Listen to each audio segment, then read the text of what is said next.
inaad farjiga dhowrtaa wuxuu ka mid yahay cibaadaadka baryada lagu aqbalo ma rabtaa inaad mustajaabu dacwa noqotid dadku waxay dhahaan iyo ilaahay in badan baan bariyay wixii aan weydiisanayay maan arag ma rabtaa in laga aqbalo saama jecesh in baryadaadu cinda allaahi maqbuul ay noqoto albaabada alle ay kuu furan yihiin waxaa ka mid a waxyaabahay ku furmaan qofkoo wuxuu cunayana ilaaliya farjigiisana ilaashada nabigu calayhi salaatu wasalaam wuxuu tilmaamay 3 nin oo safar galay oo buur roob ku helay oo god galay godka intii ay ku jireen buuralayda roobku markuu helo ay biyuhu shubmaan dhagxanta waaweyni way daataan qaar buu ciidi yara haysuu qodaa dabeetana dhagxanta way soo dulundulcoodaan nimanku godkii ay roobka ka galeen ayuunbay dhagax ku soo dulundulcoodayo afku ka daboolay buur cidla ah god ku yaal oo dhagax kugu dumay oo wax ku ood safar ahayd oo cid ku tabaysa iyo cid ku helaysaa toona aanay jirin laa mobile baan jirin walaa wax kalaan jirin suu ninkani uga baxa xeelad kale markan dhammaata ayay 3 nin yidhaahdeen waryaah nin walowba bal wixii aad sileedahay camal wanaagsan buu hayo ilaahay aad ugu dhowaanaysay alla ku bari 3 nin mid waliba camalkiisu ilaahay ku bariyay mid wuxuu ku bariyay rabbigii inuu waalidkii adeeci jiray oo xataa maalmaha ka mid a xoolaha markuu soo xareeyo carruurtiisa iyo reerkiisa intaan waxsiin ayuu waalidkii iyo da'a waxsiin jiray maalintii dambe xoolihii fogaadeen goor dambuu yimi wuu soo lisay markuu la dil yimi buu u yimi labadiisii waalidoo hurda dabeetana wuxuu is yidhi carruur iyo cid toona waxaa siinay waalidka u horraysi wuu la dul fadhiistay inta badan dadka waaweyn hurdadoodu dawa iska 20 daqiiqo qofkii markuu da' gaadho wuu yaro seexdaa waa soo toosaa waa yaro seexdaa waa soo toosaa ninkan ilaahay baa ku itixaamay waaba soo toosi waayey sidoo ula dul fadhiyay caanihii baa waagu u baryay caanuu xalay lisay oo islaha mar uuna indhaa kala qaadan hana toosinin hurdadooda ha iska hurdaan laakiin markay indhaa kala qaadan aad siisid buu lahaa dabeetana waagaa ugu baryay siduu ula dul fadhiyey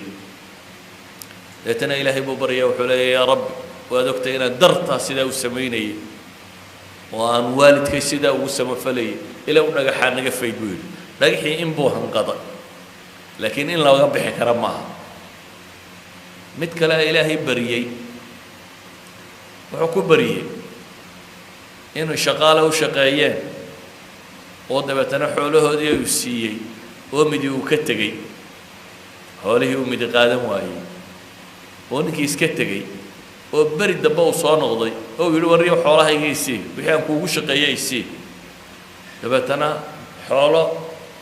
buur dhan daaqaya ayuu yidhi aniga halkaa daaqayo dhan adaa le kaxayso war igu cayaarinaya intii maalintayduuna shaqaystay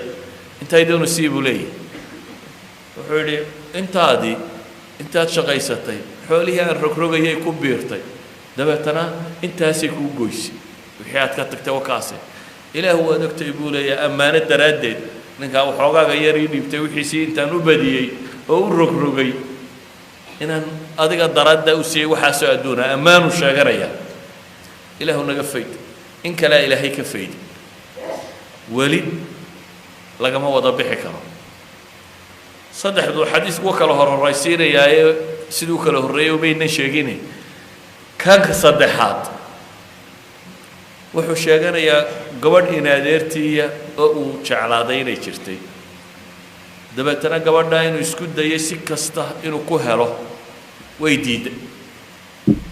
gabadhii diidday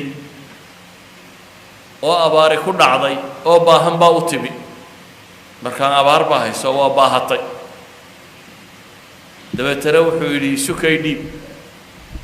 xoolana waan ku siinaya wuxuu u ballan qaaday inuu nuskiilo dahab u siiyey nuskiilo dahaba nuskiilo dahabi waa imisa de waa kuus dhan oo lacaga waa xoolo aad u badan nuskiilo dahaba buu siiyey inay isu dhiibto gabadhii waa hanjabtay waa iska aqbashay laakiin haddana weli ilaahay bay xasuusantay baahina waxan way ku kaliftay iyadoo dahabkiina haysaba waxay ku tidhi waryaah war ilaahay ka boqo oo meeshaasi waxaan xalaal ahayn ha ku goyn ittaqi illaaha bay ku tidhi eraygaasaa madaxiisa galay ittaqi illaah war hooy ilaahay ka cabso ayay ku tidhi dabeetana maradiisu dib u xidha uu iskaga tegay dahabkiina wuu siiyey xumihiina waxaa ka kaxaysa in lagu yidhi maxay ittaqi illaah ilaahay ka cabso ilaahay buu baryey ilaahay camalkaasu ku baryaya ilaahu adiga daraadda inaan zinadaa uga tegay dabeetana ilaahay dhagixii uu ka fayday idan saddexdan nin mid ka mida ducadiisa waxaa lagu aqbalay maxay inuu farjigiisa dhowrtay